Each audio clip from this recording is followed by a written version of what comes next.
এক ঐতিহাসিক সন্ধিক্ষণে দাঁড়িয়ে দেশের প্রধান রাজনৈতিক দল বিএনপি।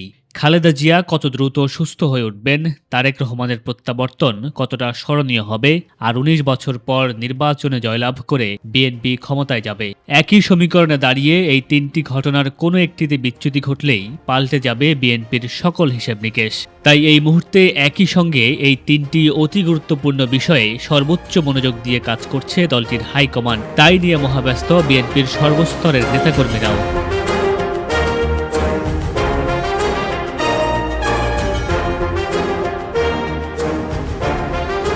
এমন পরিস্থিতিতে সাংগঠনিক শক্তি সঞ্চয়, জনসম্পৃক্ততা বৃদ্ধি এবং রাজনৈতিক কৌশল নির্ধারণে বিএনপি এখন এক সমন্বিত পরিকল্পনা নিয়ে এগিয়ে চলছে। এরই মধ্যে ৬ দিনের টানা কর্মশালা শেষ করেছে বিএনপি ও অঙ্গ সংগঠনগুলো। তবে খালেদা জিয়ার অসুস্থতা নিয়ে চিন্তিত হলেও ভারপ্রাপ্ত চেয়ারম্যান তারেক রহমানের দেশে ফেরা নিয়ে নেতাকর্মীরা উচ্ছ্বাসিত।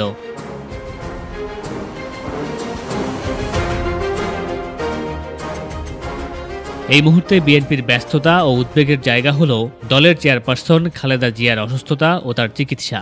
খালেদা জিয়ার শারীরিক অবস্থা বড় কোনো পরিবর্তন নেই বলে জানিয়েছেন মেডিকেল বোর্ড। ৮০ বছর বয়সী এই সাবেক প্রধানমন্ত্রী এখনও বিএনপির ঐক্যবদ্ধ থাকার সবচেয়ে বড় অনুপ্রেরণা। তাই তাকে ঘিরে দলের ভেতরে ও বাইরে এক ধরনের রাজনৈতিক সংহতি বজায় রয়েছে।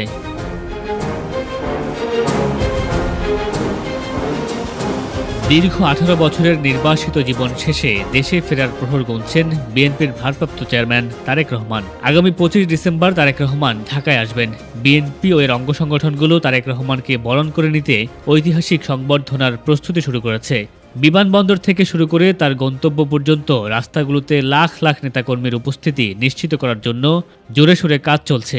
বিএনপির পক্ষ থেকে পরিকল্পনা চলছে ২৫ ডিসেম্বর তারেক রহমানকে এমন এক সংবর্ধনা দেয়া হবে যা অতীতে বাংলাদেশের কোনো নেতা পায়নি। এই সংবর্ধনার মধ্য দিয়ে বিএনপি তাদের জনসমর্থন এবং তারেক রহমানের জনপ্রিয়তা প্রমাণ করতে চায়।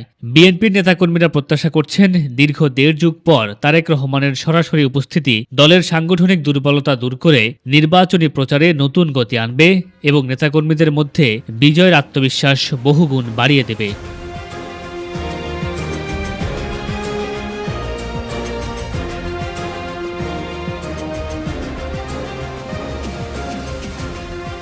নির্বাচনে বিজয় অর্জনের স্মরণকালের সবচেয়ে সম্ভাবনাময় অবস্থায় আছে বিএনপি। এই সুযোগ কোনোভাবেই হাতছাড়া করতে চায় না দলটি। তাই তারেক রহমানের দেশে ফেরা কিংবা খালেদা জিয়ার চিকিৎসার মাঝেও নির্বাচনের প্রস্তুতিকে সর্বোচ্চ অগ্রাধিকার দিচ্ছে।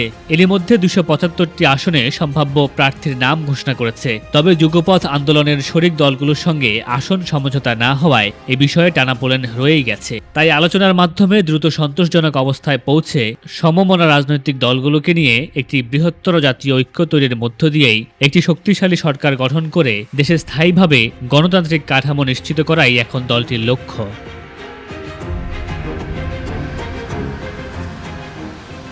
বেগম খালেদা জিয়া দলটির আশা আকাঙ্ক্ষার প্রতীক। অন্যদিকে তারেক রহমান আগামী দিনে বাংলাদেশি জাতীয়তাবাদের ধারক ও বাহক। চলমান ক্রান্তি লগ্নে দীর্ঘ ১৮ বছর পর তার স্বদেশ প্রত্যাবর্তন দলকে সাংগঠনিক এবং নেতৃত্বের ক্ষেত্রে শক্তিশালী করবে।